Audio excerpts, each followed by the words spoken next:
امروز رفتم دیدن خونه‌ای که سالها متروک است. گم شدم در خاطرات جوانی. خونه‌ای که حیات باصفا داشت. درخت انجیر کنار حوض. باغچه وسط حیات که درخت انار زیباترش کرده بود. یه اتاق دنج گوشه ی حیات بدور از قیل و قال. کوزه ترشی دست مادر زیر سایه درخت گردو. اصلا خوابهای نیمروزی با عطر گل یاس و صدای یا کریم چقدر دلچسب بود. حضور پیرها در خونه نور و برکت بود.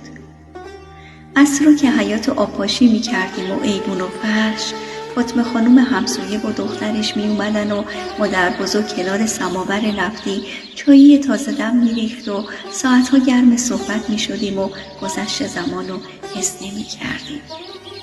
زندگی رو سخت نمی گرفتیم، اسیر کلاس گذاشتن نبودیم، همه چیز ساده بود و بی‌ریا.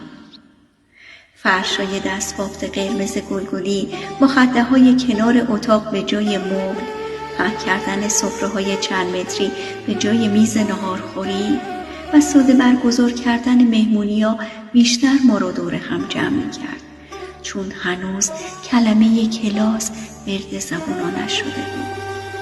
بله، بی کلاس بودیم، اما با صفا و صمیمیت و دل خوش زندگی کردیم. دلت از بی‌مهری آدما نمی گرفت که سنگرت بشه، آپارتمان‌های بیروح و نشستن روی مبل تک نفره و زل زدن به صفحه گوشی موبایل یا نگاه کردن به سریال‌های بی سر و ته به جای هم صحبتی با دوستان و عزیزان. می‌بینی؟ حکایت ما حکایت آدمایی است که هنوز هم دلمون پر از حسرت خاطر بازی با خونه‌های قدیمی است. شاید چون هنوز حرف دارم، هنوز زنده. شیرین ترین خاطره ها هرگز فراموش نمیشن.